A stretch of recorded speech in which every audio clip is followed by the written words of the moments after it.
So awesome, Johnny. Before we even get going, what I'd like to do is kick us off with a little bit of grounding invocation. And just so we both will be in a space where this is an offering. And so if you would like to, feel free to just kind of get really comfortable in your chair, whatever that feels like for you. If you want to keep your eyes open, you can. If you want to close your eyes, you can. And we'll just kind of go through what I do with our guests as we begin. And then I'll ask you if there's any grounding practice you have as well. So take a deep breath. And as we begin, we thank you for being here on this blessed day. And we are so grateful in this moment to be alive and to be seeking the truth that reveals itself in the eyes of this beautiful beholder today, Johnny Crowder, and all of us coming together to express love and service and compassion in action.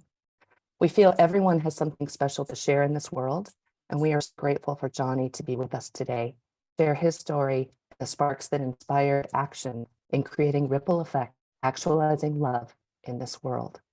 Let us all be inspired by his story and light in us a lantern for a cause that matters deeply to us and to our world. Today, we value progress over perfection. And we know that we are guided and protected on this journey of service and love with our human family. For the sake of our precious short lives, may we be leaders who care. May we be leaders who act mindfully for the greater good of generations to come. And may we listen intently without the need to fill space with sound and seek to understand rather than postulate how to interject. To our masters and teachers, our guides and guardians, please guide us to learn the lessons of living from our hearts and allowing this ripple effect of goodness, inspiration, hope, and courage to flow from our words into the positive actions supporting our families, communities, and this beautiful world we've been gifted to occupy. We hear your call to express beauty in this world, and we are here. So if there's anything you would like to do as a Johnny Crowder way of invoking this space or grounding, this is your opportunity. I think I'm in it. Yeah, cool. I've probably done like 700 podcast interviews and I've never had one start like that. Really? That's cool. That's cool. Well, then this one gets to be uniquely different, however it's meant to be, right? Mm-hmm. I love it. So with that, we're going to kick off this podcast. And so I want to, first of all, welcome everyone back to our Realize podcast series. Many of you, our listeners, know that we took the summer off, and we have an incredible guest here kicking off the series again. We have Johnny Crowder, who is here with us. He is the CEO and founder of Cope Notes, and he is also the lead singer of Prison, the band, which we'll be talking about as well.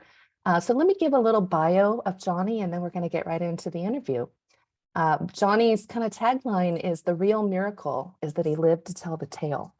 And so Johnny Crowder is a suicide and abuse survivor. He's a TEDx speaker, a Billboard charting musician, a certified recovery peer specialist, and the founder of CEO of Cope Notes, which is a text-based mental health platform that provides daily support to users in nearly 100 countries around the world. In the years leading up to these incredible leaps in advocacy, every day was a battle against schizophrenic hallucinations and suicidal ideation.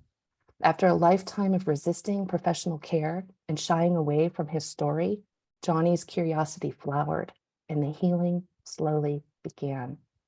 Armed with 10 years of clinical treatment, a psychology degree from the University of Central Florida, and a decade of peer support and public advocacy through the National Alliance on Mental Illness, Johnny's youthful vigor for mental health has impacted millions of lives across the globe.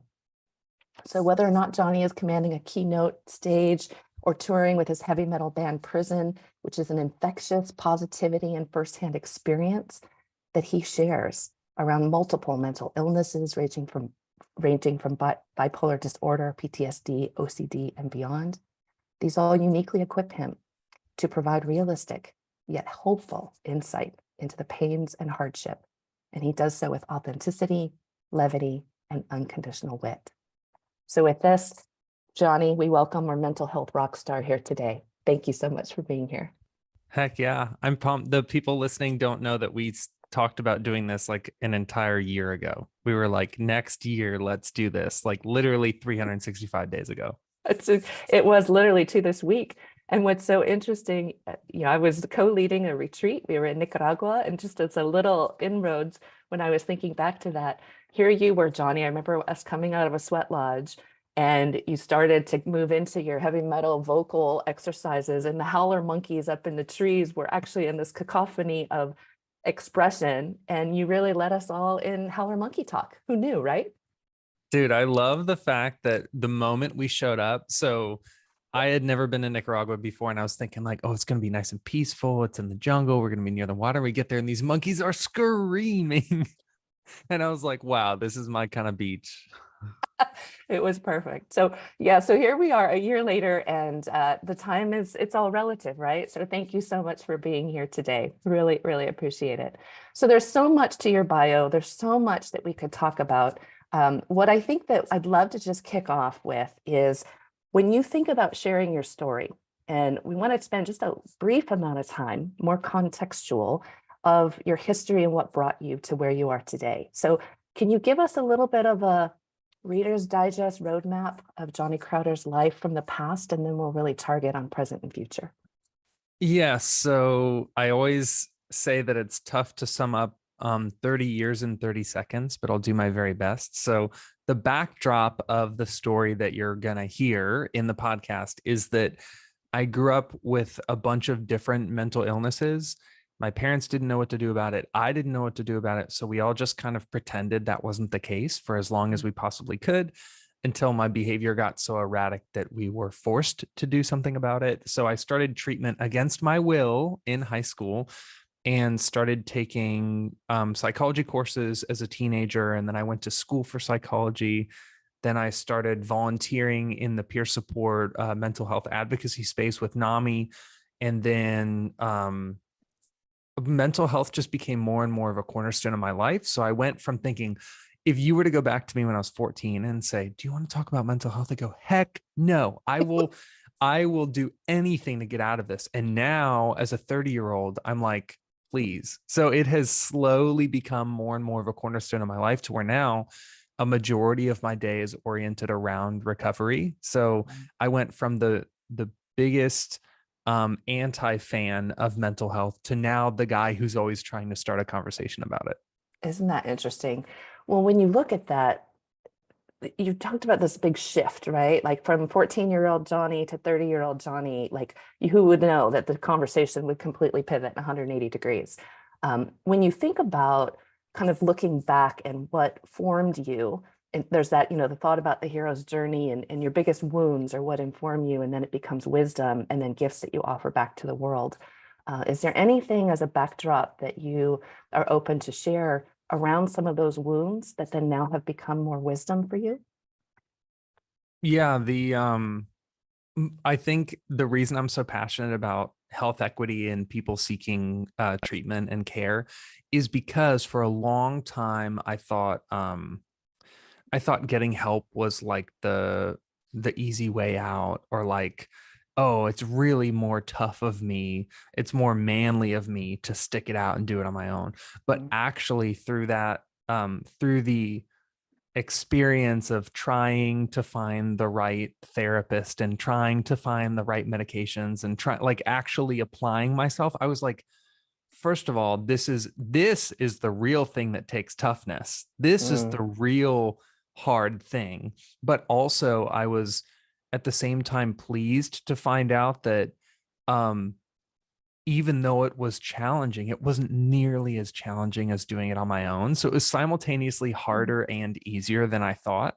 There were definitely moments where I thought, like, I meet a lot of people who have been hurt by the church, and they say, I'm never gonna, I don't believe in God because a Christian hurt me. And that was me for a long time. And I didn't realize that experiencing that pain actually makes you a better candidate for helping people through that. So kind of like you said, the only reason why I have license to speak about mental illness or abuse or anything, the reason why I'm passionate about it and the reason why people believe me Yeah. is not because I went to school for it, not because I have a certification, but because I've been there. Yeah. And if you would have gone back to me and told me like, hey, this pain is going to become your license, I'll be like, hey, I don't care. This I hurts don't want so it. bad. Yeah. But I do wonder if there would have been a greater degree of peace inside of me when I was going through it. If I knew, like if someone would have said, Johnny, in a few years, you're going to write a song Mm. about what you're going through right now. And that song is going to keep people from ending their own life. Mm. I would have been like, what? Okay, I have to get through this now because there's good that will come from this. I just can't see it yet. Isn't that incredible? And what I really look at from what you just offered is, like, at the beginning, how much resistance there was, right? There's like, wait a minute, this is not the manly thing to do, or I do Mm-hmm. not need to be tough. And yet doing the deep work was one of the hardest elements of that. When you think back to those times where ego was fighting you and saying, you know what, we gotta man up here. What kept you going? Um, that what kept me pursuing treatment Yes. or wow. Um, I mean, that's a great question because there was a big part of me that felt like it would never work for me. I what I've found after doing peer support for so long is that everybody thinks that their type of pain is so unique Hmm. that the existing forms of care won't actually accommodate them. They're like, no, no, no. I understand that you have a clinician here who helps with PTSD, but not my type of PTSD, not to cover what I've been through. And there's almost a danger in that feeling of uniqueness, Mm. where we almost isolate ourselves. We say, you couldn't possibly understand me because you didn't go through the exact type of abuse that I've been through or the exact type of illness that I have. And that is dangerous. That's what was pulling me out of Mm. treatment. But what kept me in was, honestly, this is going to sound like the nerdiest thing I've ever said, but it's so true. Health education. Mm. Because I was taking psychology courses and I was reading in textbooks that there were, I remember this one specific thing, and this is, you can extrapolate this out to understand how facts like these affected my ability to adhere with treatment. Yes. I read this one fact. It was in my high school psychology textbook. Wow. And it said something, I might even get the statistic wrong. It's probably different now anyway, but it said something like 1% Mm. of American adults live with schizophrenia. Mm. And some people might read that and go, what the heck? It's such a rare thing. Why me? I saw that and said, you're telling me there's 3 million people in Mm. this country alone that understand what I'm going through? Are you kidding me? Wow. Statistically speaking, I've already met a bunch of them. We just haven't talked about it yet. So it became this extraordinarily liberating, like health education became liberating for me because it helped me feel less special. It's Yes. not just Johnny Crowder that's this, no one's going to call National Geographic and say, hey, we've never seen anyone like this before. No, people like clinicians and doctors and science and medicine, these people who work in these fields Yes. have seen people like you, and that doesn't make you less valuable. Yes. It should give you relief to know that you're not such a freak of nature that they don't know how to handle you. So Mm. that kind of kept me going back, was thinking, wait a second, you're saying millions upon millions of people have recovered a degree of wellness that's allowed them to live a stable, functional lifestyle Mm. through therapy and medication? That's it. It's kind of like when you find out, like, wait, people get healthier by dieting and exercising. And if they Like could what? do that, I can do that. I'm Yeah. not doomed. That's incredible. That's incredible. One, that you read a statistic that some people may take as this is so rare, and you saw Mhm. it as all of these individuals deal with the same thing that I do. Like, I am not a freak of nature. Yeah. So what I get from that is there's a bit of your mindset, that perspective. And so when you look at your journey in terms of where it's taken you, have you noticed any mindset shifts that have happened now that you feel more in that, we'll call it more of that wisdom state, now that you've kind of grown and been like, I never would have believed I would have been talking about stuff like this? Yeah, it's funny to hear about So the statistic story makes it sound like I was a really positive teenager, and that was not the case. I'm not joking. I think I shared this on the trip last year. I used to wear a t-shirt that said negative outlooks. And I thought I was so freaking cool. I thought I was like the most punk, like DIY, like hardcore dude. And now I'm literally wearing a shirt that says goodbye negative thoughts on it right now. What a So, shift. I mean, think about the difference that has come from Mm, that. And I, first of all, I have to credit therapy and treatment, but I also think that a lot of the growth that I've done has come from actually desiring change, because mm, my first year in treatment, dude, I was not mhm. participating. I was not cooperating. I was like a monster client. I did not respect the people who were treating me. I had such a bad attitude. But then over time, I started to really desire. I would see happy people and go, what the heck is wrong with that person? Don't they Uh, see everything I see? And then I would think, wait, what am I not seeing that they're seeing? yes. Like maybe it's not that they're blind and I see everything. Maybe it's that I have my blinders on and I'm Mm, not seeing something that they're seeing. And that hunger, that curiosity is what led to me reading books and listening to podcasts and asking questions of people. I mean, the fact that we have resources today like podcasts and YouTube, yeah. I do so much learning online by myself that Yeah. when I was 14, there was no such thing. Yes. Yes. Maybe a library, but think of how much self-control it takes for a 14-year-old to ask mom for a trip for a ride to the library to buy a self-help book or to rent a self-help book. Probably not Yeah. going to happen. Yeah. But I think the more available information has become about wellness, Mm, it's allowed me to kind of stoke that curiosity. So the same way that people get like a bug in their ear and I'm like, oh, who's that guy who was in that movie yeah. with Pauly Shore and he was really short, and then they Google, these people spend 25 minutes trying to find the answer to a trivial thing like that, and I'm like, yo, if you apply that same degree of curiosity to something that's Uh, causing you pain uh, in your life, you will be 10 times healthier. that's so beautiful. There's a positive side, right, to the accessibility for sure of information. You know, when you think about the pivots that you've made and the changes and shifts, and it's still continuing, right? You're at 30 and Totally. you've got so much of your life in front of you. So oftentimes we think about special mentors who have been on our path, people that have really been pillar individuals that have stood with us and stood by our side. I'm just curious if anybody comes to mind for you. Yeah, so part of my story that is maybe a little non-traditional, and I talk about this in my first TED Talk, how like my recovery has been not the Hollywood version, Yeah. where you have these big dramatic moments and these big wins and those pivotal like uh turning points in your story. I didn't really have a lot of stuff like that. Yes. It was more of like these small tiny victories that nobody would have cared about. And I didn't even recognize as victories. So it was like a very mundane, frustrating, grueling kind of recovery.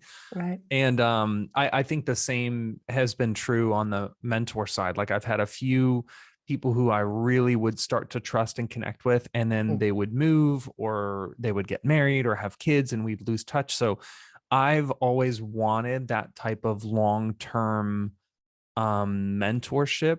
yeah. Like I grew up without a really prominent like father figure, and I think part of me has always kind of been interested in finding that. Sure. But in fact it's been much more transient. It's Yeah. been like, oh, this person comes into my life and maybe we have some really deep conversations for like 6 months or a year or 2 years or something, and then that person moves or we lose touch or something. Mm, And there is part of me that craves that longer term mentorship, but there's also something in me that is getting much better at accepting like people come into your life, people leave your yes. life, and if I try to grab them and hang on to them, I ruin the thing that made it valuable. Mm, So if I were to give you a real list of all of the people who have been instrumental in my recovery, it would be 500 people long. And most of them wouldn't even consider themselves as instrumental because they were like, I had like 3 conversations with that dude. And yes. I'm like, I know, but I held on to them, you know? Yes. Yes. You know, there's There was a book I read about like the trail angels in our life, the people that we meet, and it may be a conversation. It may be somebody that we look at and they see us in our eyes at a moment when we're in our deepest moment of despair, and it Mhm. encourages us to move on. That's what I'm hearing you say, that we have a lot of people in our lives that get to be that for us if we just open our eyes to it. Totally. It's awesome.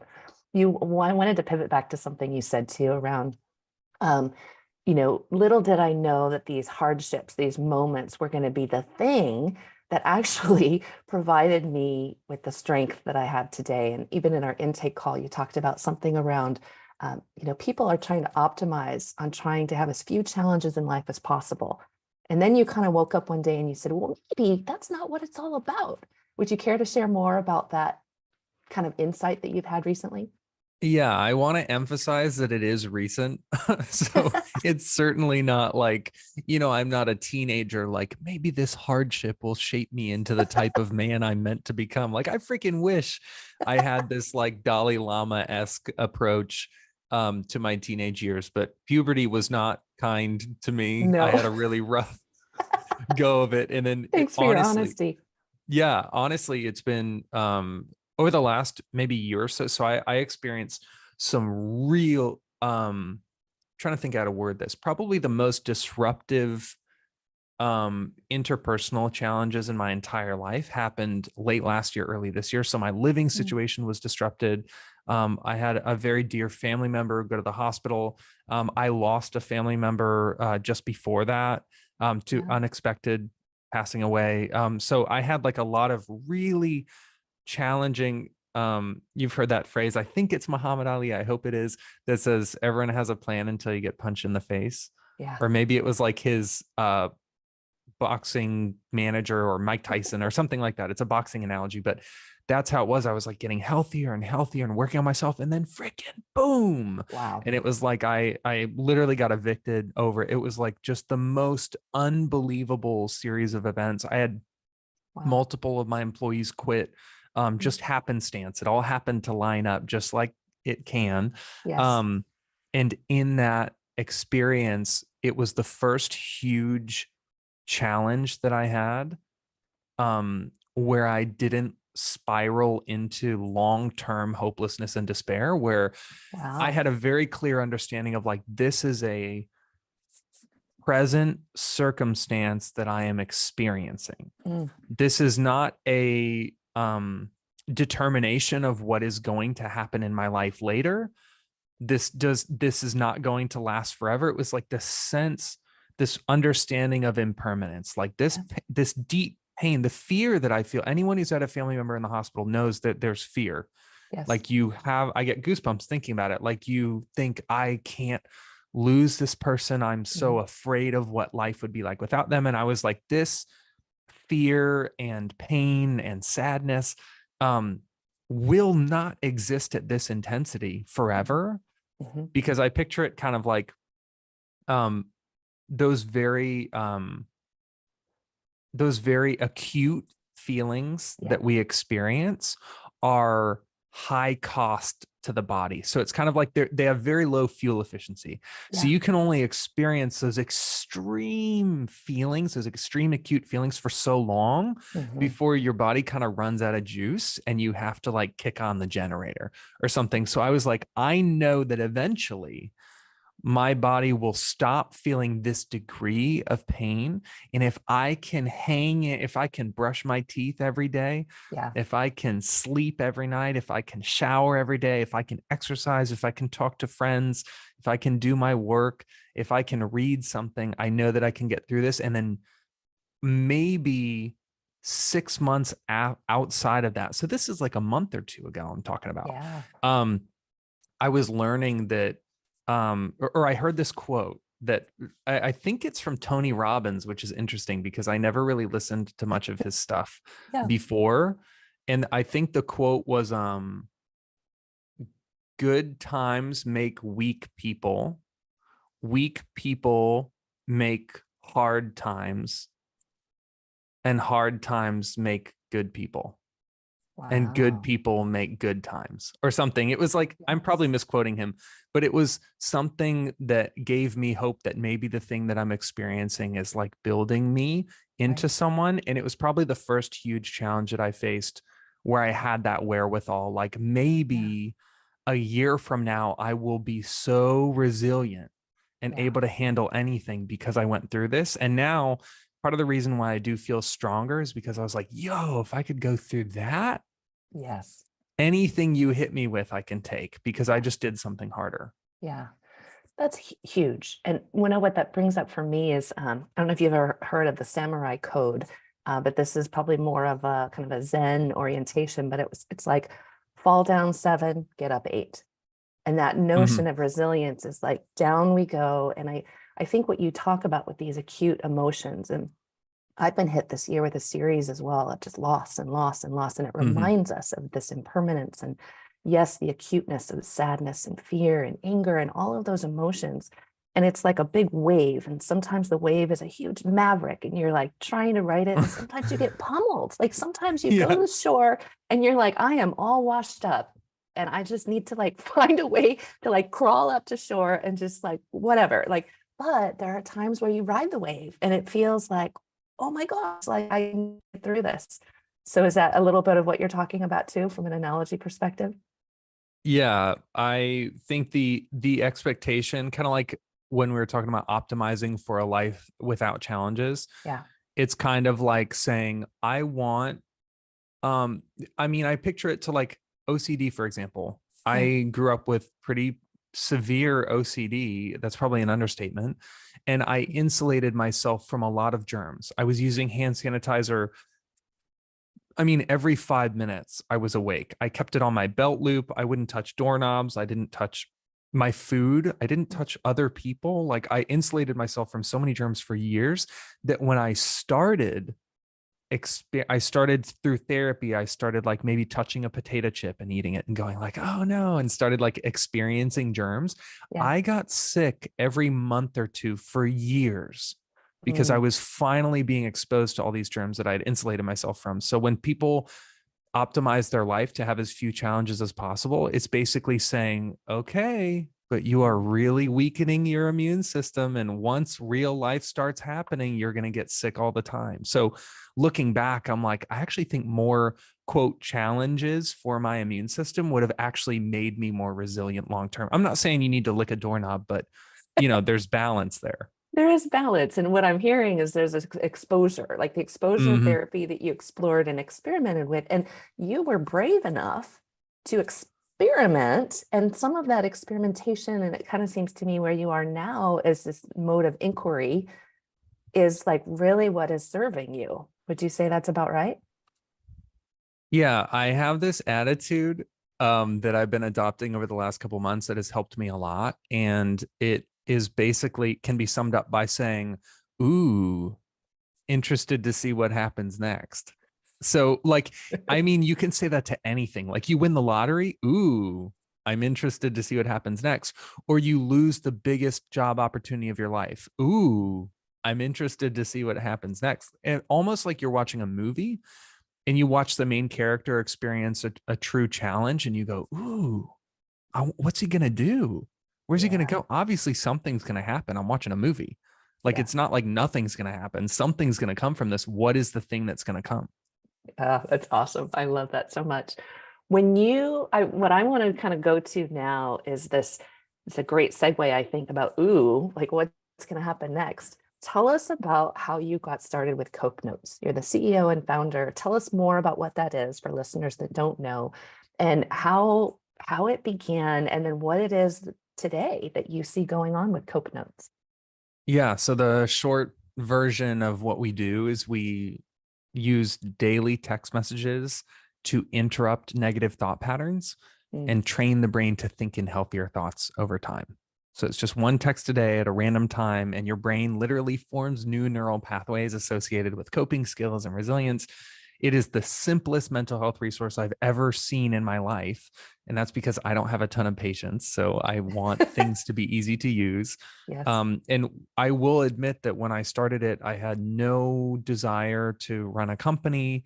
Mm. I had no real plans of monetizing it. The original version was free and it failed because it was free because I didn't have any freaking money to pay people to help me.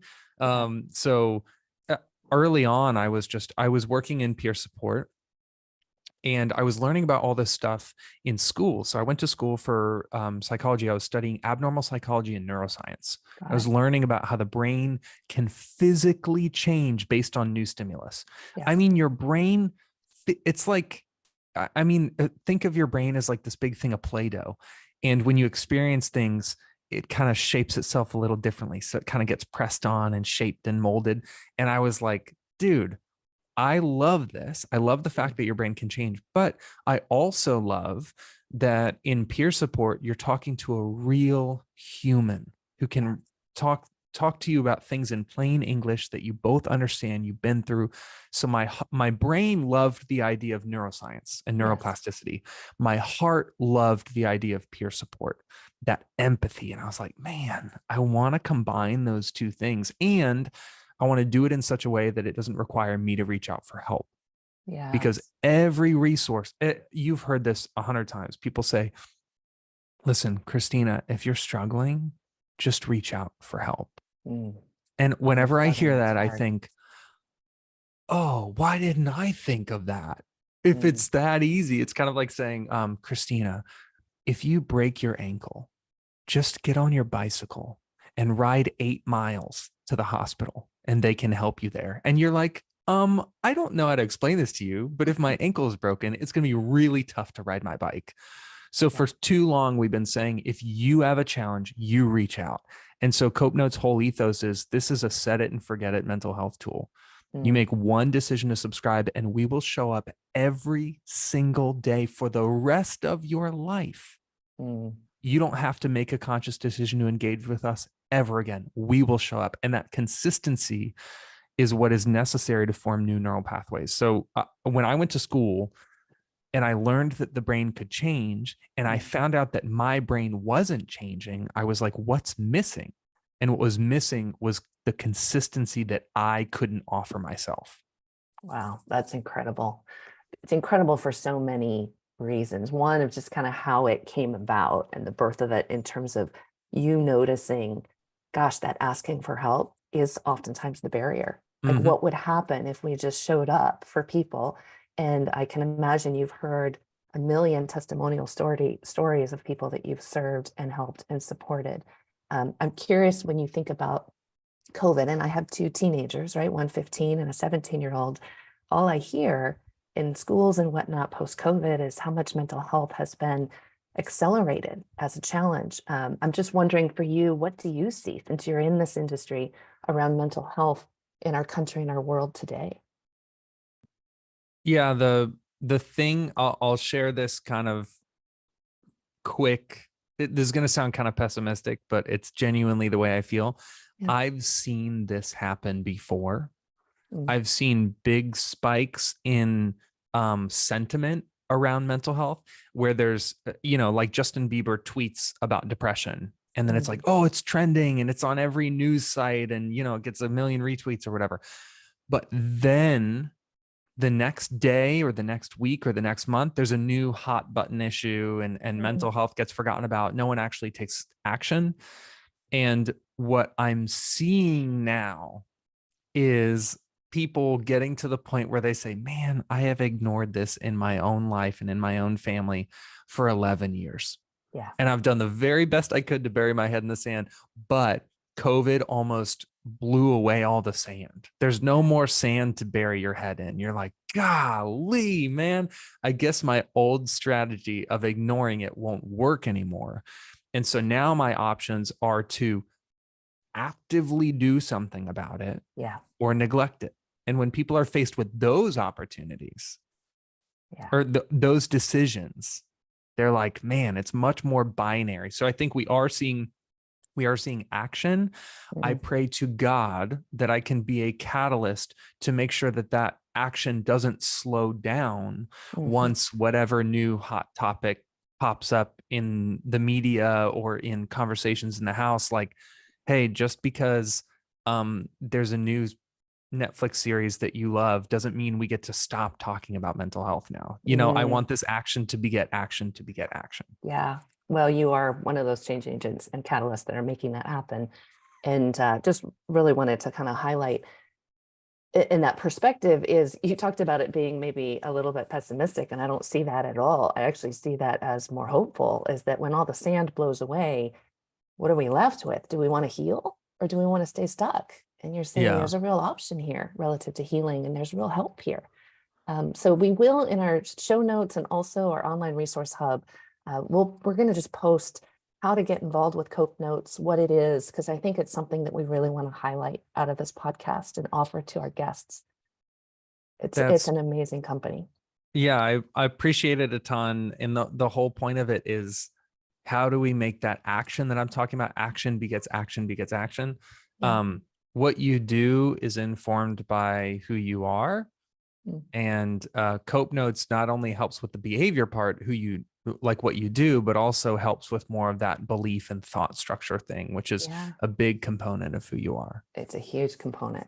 So I'm curious so we talked about Cope Notes, and then you also do positivity messages in a heavy metal band, Prison. Like, can you tell us a little bit about that and like what it is that you really optimize on relative to being out on the road and in this band?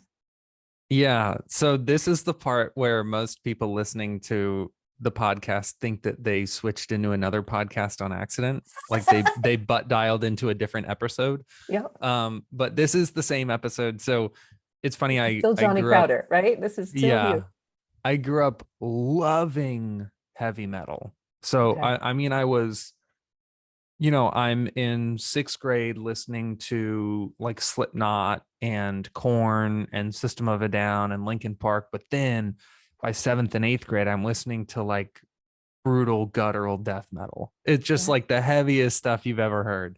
And so now into high school, I start listening to a lot of like hardcore and punk and alternative metal. And I had this passion for music, and especially heavy music. I always loved music. I started playing Yes. guitar when I was 8 years old. Wow. And I mean playing, like practicing and riffing and writing stuff. But by high school, I was like, if I don't join a band, Uh, I'm not going to use my time on something productive. So I need to find a musical outlet. So when I was in high school, I joined my first band, and we started playing. My parents did not understand it at all. And neither did my family and most of my friends. And then when I went to college, my band actually got signed mm, while I was there, and I started touring full time. So I went from playing maybe a week at a time or 2 weeks at a time to yeah. then doing like a 6 week tour, an Yeah. 8 week tour, like a full North American tour. And then we started being out for like 6 months a year, 8 months a year. And it was like, it swallowed up so much of my life, which made recovery really challenging. Uh-huh. I can imagine. Because I'm not this is kind of before telehealth, right? So I'm not just like on Zoom with my therapist, right? Like I'm Yes. completely out of the state for months at a time, and having to take my medication at the same time, even though I'm switching time zones, was a challenge. Hmm. And I became, I'd say for the first 7 or 8 years of doing music, music was about me. It was about Mm, me saying what I needed to say. It was my outlet. And yes. then when I started Prison, my current band, so my last band was called Dark Sermon, and that band broke up. There was nothing I could do about it. Everyone just started having babies and getting jobs, and they were just Yep. like, screw this, I can't live like this anymore. And I was like, no, I still want to do music. And so I started Prison, and my posture was completely different. Mm, It was like, if Dark Sermon was for me, how do I make Prison for the people? Like, wow. how do I leverage this as a platform to serve people who feel like they're not understood, they're not heard, they're not represented? So the whole attitude of Prison became like, it was almost like a FUBU attitude, like for us, by us. Like, this is a band made up of people just like you. Yes. And that spirit has carried on. Like, we've written about sobriety and abuse and sexual consent and self-harm and suicide prevention and eating disorders and all these things that people feel that the heavy metal community doesn't really talk about, but we all experience. Yes. So we have definitely become that band where, like, if you go to a prison show, I'll end on this. If you go to a prison show, it is not unlikely for you to see people hugging each other in the mosh Mm, pit mm, and sharing deep life stories and crying and going, I know, man, you're so right, to each other. Like, we wow. literally see our fans acting totally differently from the way that people think metal fans act. These people are Yes. compassionate and kind and supportive and go out of their way. We've had fans write letters to us saying, like, I met my lifelong best friend Mm, through one of your concerts, because prison fans are just different. So it's such a definitely. cool thing to watch unfold. Oh my gosh, the connectivity, the connective tissue is what I'm seeing. And it just gets to be the bond, which is the bond that we're all craving: love, Mm-hmm. support, connection, compassion, even in the midst of the hardest times. In fact, especially in the midst of the Oh hardest times yeah. of our lives. That's so wild. I'm going to ask just a couple more questions and then we'll round it out. Because right now, with where you sit in your life, I'm curious about this thought about what breaks your heart and what warms it in life. Good question. Probably what breaks my heart is that people right now think, this is just the first thing that comes to my mind. Yeah.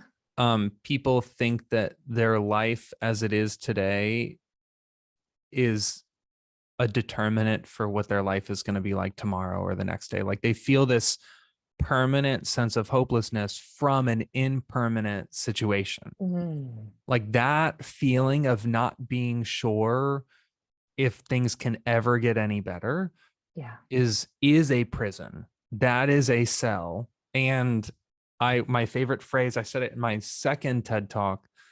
My favorite phrase in the world is tomorrow might be better, Mm, because it's technically never not true. yeah. Like, there is a chance that tomorrow might be better. And I want to communicate that to everybody in the world, because if you don't feel like tomorrow might be better, you're not as willing to apply yourself. You're not as willing to connect with other people. You're not as willing to learn or even value yourself, make healthy choices. But if there's a chance, if there's even a 1% chance that tomorrow might be better, you're like, oh man, you know what? Maybe Mm, I shouldn't have some drinks tonight, because tomorrow might be better, right? mm, Like, and I want to be ready for that. I want to be there for that. Like, that little glimmer of hope I want people to feel. And it currently breaks my heart that there are people who think that because they've maybe lived 30 years without feeling that hope, that yes. they won't feel it in their 31st year, you know? Yeah. Amazing. And I think what I want to highlight too is we're going to do links to your TED Talks on all of our show notes so people can access those. I know that in listening to you on that stage, it just was incredibly inspiring down to like the cells of my being. It was like, here's somebody that's talking in layman terms, has had this trajectory of the past that was what you would think would kind of like brings most people down. And you're like this shining star that's come up and says, hey, there's a possibility, there's hope. And if you just look at me and notice that, like, I made it, like, you might be able to have a glimmer of like what your version of making it is. It's pretty Dude, incredible. I always want to communicate that, because when I was growing up, what I didn't have is examples of people who had recovered from the illnesses that I was diagnosed with. I saw schizophrenia as a death sentence. Mm, I saw I had very severe bipolar, very severe OCD. I was like, I'm never going to be able to drive. yeah. I won't be able to go on a date. I won't be able to get a job. There was a time when I had such difficulty speaking in coherent sentences that I would just stay quiet, because my Mm, thoughts would get so jumbled in my head. And I thought, I'm screwed. If this is my lot in life, I should just go ahead and wrap it up as soon as I can, because I'm not ready for another 80 years of this. yeah. And I always want to communicate to people, like, listen, the odds of us having some shared experiences are pretty high. And Yeah. also, the odds of you being at least as equipped as me to handle this are also pretty high, because if you actually dug into my background, you'd go, holy crap. Yeah. Like, why on earth did this person become healthier. How? And honestly, it's with tools that are publicly available. It's not, I don't think it's, I think the biggest misconception is that people look at people living in recovery and think, oh, that's because they're really smart, or that's Mm, because their mommy and daddy had money, or that's because, there's always a list of of reasons why course. it couldn't be you. And I'm like, dude, It's I used to accessible. say that stuff about other people, you know? Yeah. Well, and that's and how much of our thought pattern that feels inaccessible holds us back from actually something that may be accessible. And Mm. that's I think what I love about Cope Notes. It's a text message that shows up on your phone daily, different times in the day too. And so it's one of those situations that typically I'm sure it comes across as, when I needed it most, there it was. It's like a message from the universe. Yeah, we actually had one person fill out the contact form on our website complaining. And he said, hey, I think that you're monitoring me because of Oh, how on target some of these messages are with what's going on in my life. And we had to email him back and go, we don't collect any personal data. We don't even have your name on file. It's all anonymous. Like, what you're experiencing is your brain yes. making sense of these text messages. Like, you need to give yourself credit, because we're not doing anything nearly as cool as what your brain is doing when you read these messages. And he was actually like, no way, that's so cool. So it turned out fine, but it was funny to receive that text. And actually my employee at the time was like, hey, do we monitor people's data? And I was like, what are you talking about? And she explained it to me, and I was like, this Yeah. is wild. Wow, I love that. I think that is a great note for us to kind of just look at, not ending, because I want to ask you a series of our collective questions, but I just want to just kind of close this with, how can our listeners best support you, Johnny? You support so many people in this world. What are the ways that we can help to amplify and lift you? Holy crap. I don't think anybody, so no one ever checks on the caregiver, Yeah. like freaking ever. Someone asked me how I was feeling the other day, and I was stumped. Hmm. I was like, dude, I can't remember the last time somebody asked me that. Like, really. So I really appreciate the question. And my immediate gut reaction is to go, oh, well, the best thing you could do for me is to help you. And I do feel that way, but I want to answer the question directly and be a good receiver, which I'm working Yes. on right now. Good. So the things that could help me the most, I mean, definitely my career and my advocacy is the most important thing to me in my life right now. Yep. So if there's an opportunity to potentially share one of my TED Talks with Mm. someone who you feel might benefit from it, or um share like, you can buy a gift subscription of Cope Notes for a friend or family member. I am telling you, we've seen that bring back together estranged family members who didn't talk for like a decade. Someone bought someone else a Cope Notes subscription in it, and then they took a family picture together for Yes. Christmas and sent it to their parents, and they were like, what, how did you guys start talking again? I've seen Mhm. miracles happen from that. So please, the thing that you can see how much joy it brings me, Yes. it is Yes. for other people, but there is an element of it that brings me life and makes me want to commit even further to advocacy. So if there's an opportunity for you to share Mhm. either one of my TED Talks, or potentially buy a gift subscription for a friend or family member, that that story of hope and restoration and healing and Yes. stuff, if you can share that with us or with me, it doesn't, you don't have to include names or anything, but that is what keeps my team working every Yeah. day. It's what keeps me waking up to tackle these big challenges. So um yeah, I think those are the things that come to mind. That's like, I think that would be so life-giving to me, is to hear the Mm. fruit of like what you learned from the TED Talk, or what your friends and family members' reactions were when you bought them a gift Yes. subscription. Oh my goodness. I love that. I love that what your ask is, so to speak, in this openness of receiving is stuff that just propagates more fuel for going and doing all of what you're doing in the world and just impacting and touching so many millions of individuals in a positive way. So thank you, Johnny, for all that you do. And Heck yeah. I know I personally will commit to doing some of what you just offered, actually all of the above. So thank you. That's awesome. So what I'd like to do is end this with a series of what I call collective questions. It's questions that we ask all of our guests, and it's always fun to see what people come up with. So completely spontaneous, off the hip. So my first one is, what are you currently watching or reading these days? Ooh, so I'm reading, this will tell you exactly the type of person I am.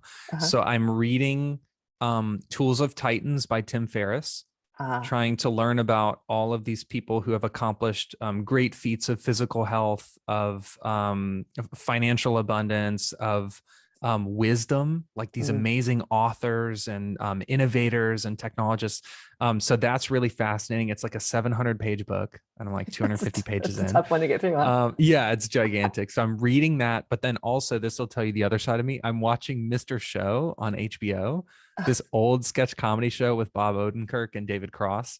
And I'm kind of like dual wielding, right? Like when my Yeah. brain wants something to chew on, I'm reading Tools of Titans, and then when my brain needs something to like chill out on, I watch Mr. Show. Oh my gosh, I love that. I love that. I love that.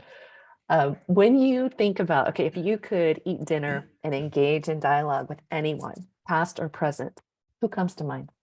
This is such a cop out answer, but it's so true. Anyone who says that Jesus is not in their top three for a person you'd want to have dinner with is just mind blowing. Like, don't you have a million questions for that guy? Whether you believe, whether you're a Christian or not, don't you have a million questions for that guy? So Jesus would be my number one for Oh sure. my gosh, I love that. So good. Yeah, a million questions. Somebody the other day just shared with me, they're like, what would happen if everyone just realized that, Jesus was like us, or like a shamanic individual that was doing these things, in terms of like fostering with his apostles? How do we go and be our best versions of ourselves? And it just seems like this individual that you could hang out with, right? Oh, totally. Totally. I'm so curious. Yeah, I love that. When you think about practices that you might do or say to yourself when challenges do arise that remind you how you want to show up, what comes to mind? Ooh, that's good. I do something that I've been saying a lot. Yeah. Like every time I face a challenge is I go, I say, we live and we learn. We live and we learn. And I also do my very best to call myself buddy at all times. Uh, So it's something that helps me not be so critical of myself. Um, so if I'm sometimes, and I have done this in the past, I will say something critical of myself, mhm. like about some failure, something I think I should have done or that I did wrong. But if you call yourself buddy, if you end every sentence that you say to yourself with the word buddy, you can feel the dissonance, Ah, because you wouldn't say, "Oh man, you're looking really out of shape, buddy." You're like, "Ooh, was I just mean?" Because the juxtaposition of that insult and buddy kind of not makes jive. your ears perk up. So I have a very committed practice of saying buddy to myself as often as possible. And that actually helps me encourage myself. So every once in a while I'll say like, good work, buddy. Or like, man, you really applied yourself there, buddy. Like, and that it might sound cheesy, but especially people living with suicidal ideation now, Mm, can you imagine getting to a point where you call yourself buddy? You don't despise yourself. You actually want to support yourself. It's awesome. yeah. Oh, that's incredible. You know what comes to mind with that? And then we'll do our final question. You have a tattoo on the back of your neck, don't you? Can you Yeah. tell us a little bit more about what that says and the reason you had it in that placement? Yeah. So are people seeing video right now or just audio? Not seeing video now because it'll be audio, but we'll do video clips. And this is Okay. a video clip we could add.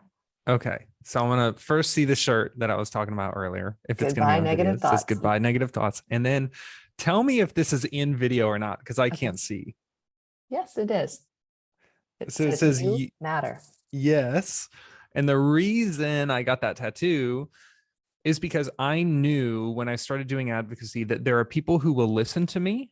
Mhm. Um, and some of those people listen to me because I have tattoos, because I wear a t-shirt and jeans, because I'm in a metal band, because I'm young. And other people will not listen to me for those same reasons. Mm, They say, well, I don't know if I trust that guy. And I don't know. I mean, look at him. How much could he know anyway? And I've heard people say these things in real mhm. life about me. And I knew that because I couldn't do advocacy to everybody, Mhm. I could only do advocacy to the people who were willing to hear from me. I was like, I want to give those people something who would never have a conversation with me anyway. People who are looking at me from behind, who wouldn't Wow. actually look at me face to face. So I was like, I still want to give those people something, even if they don't like me, even if they don't want to talk to me. So Yes, this was my message for them. that's deep, buddy. That's deep. That's deep, Awesome. buddy. Good thinking, buddy. I swear I talk to myself like that all the time. I think that's fabulous. I think that that is an amazing, because it's an action we can do. And then, like you said, the dissonance is felt. And so we start to then train the brain to be like, what would I do for Buddy? What would I say to Buddy? Oh, yeah. So, my last question for you, our final is, what are you grateful for today? Today, I want to be really intentional with my answer. Yeah. I am grateful that I'm feeling more comfortable being myself. Like Mm, in this interview, whenever you do an interview, especially once you are like in the tech world and you're like a CEO, there can be this pressure to be this like postured, proper, stiff upper lip, mm, show no mercy kind of dude, like take no prisoners. And I love that I'm getting more comfortable with kind of running up against that and being like, yeah, but that just doesn't seem like fun. And it doesn't seem authentic. And it doesn't seem like why I started this in the first place. So I'm grateful for the opportunity to laugh and smile and goof off, and be vulnerable in an interview. But on on the other side of that same coin, I'm thankful for the willingness inside of myself to potentially compromise face, quote unquote, like professional face, in order to potentially give somebody hope. Because that's such a fair trade, you know? Johnny, thank you. I'm so grateful for your time and your energy and your gift, the gift of you offering so much wonderful insights today. So thank you for being part of our Real Eyes audience. You really are out there creating positive ripple effects in this world, actualizing love that we all have the potential for feeling and realizing. So thank you. I love it. I'm so glad we did it. Thank you so much.